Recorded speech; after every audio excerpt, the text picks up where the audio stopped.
শরীয়তপুরে পদ্মা সেতু জাজিরা প্রান্তে টোল প্লাজায় দীর্ঘ যানজটের সৃষ্টি হয়েছে। টোল প্লাজার সামনের হাইওয়ে সড়কের 2 লেনের নির্মাণ কাজ চলমান থাকায় 3টি বুথে টোল আদায় বন্ধ করে দেয় সেতু কর্তৃপক্ষ। এ কারণে সড়কে যানজটের সৃষ্টি হয়েছে। এ নিয়ে আরও জানাতে শরীয়তপুর থেকে যোগ দিয়েছেন সহকর্মী সগির হোসেন। সগির, একটু বলবেন যে যানজট পরিস্থিতি এখন কি অবস্থা, আর এখন কোনো বুথ চালু রয়েছে কিনা বা টোল নেওয়া হচ্ছে কিনা কোনো বুথে?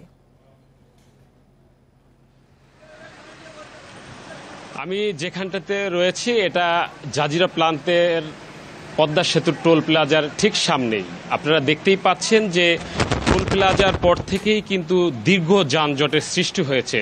সন্ধ্যা 7টা থেকে এই যানজটের সৃষ্টি আমরা দেখেছি যে টোল প্লাজার সামনে যে হাইওয়ে সড়কটি রয়েছে এই সড়কটি কিন্তু নির্মাণ কাজ চলমান রয়েছে।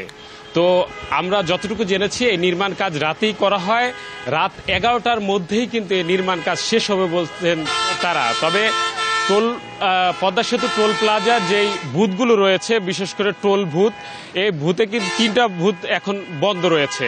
এটা বন্ধ থাকার কারণ এই যে নির্মাণ কাজ চলমান রয়েছে। আমরা যেটা দেখেছি পদ্মা সেতু টোল প্লাজা হয়ে একদম নাওডোবা জমাদ্দার বাড়ি পর্যন্ত কিন্তু 1 কিলোমিটার রোডে কিন্তু এই যানজট আমরা দেখেছি।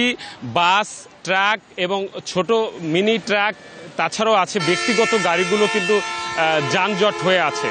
তো আমরা কর্তৃপক্ষের সাথে কথা বলেছি, তারা যেমনটা জানিয়েছেন যে এই যানজটের কারণ একটাই, শুক্র শনি যেহেতু সরকারি বন্ধ থাকে, রোববার ঢাকা গিয়ে অনেকেই অফিস ধরবে, এজন্য দক্ষিণ অঞ্চলের যে জেলাগুলো রয়েছে তারা কিন্তু আজকে ঢাকার দিকে রওনা দিচ্ছে। পাশাপাশি এই সড়কের কাজ করেও কিন্তু এই যানজটের সৃষ্টি হয়েছে বলেছে সেতু কর্তৃপক্ষ।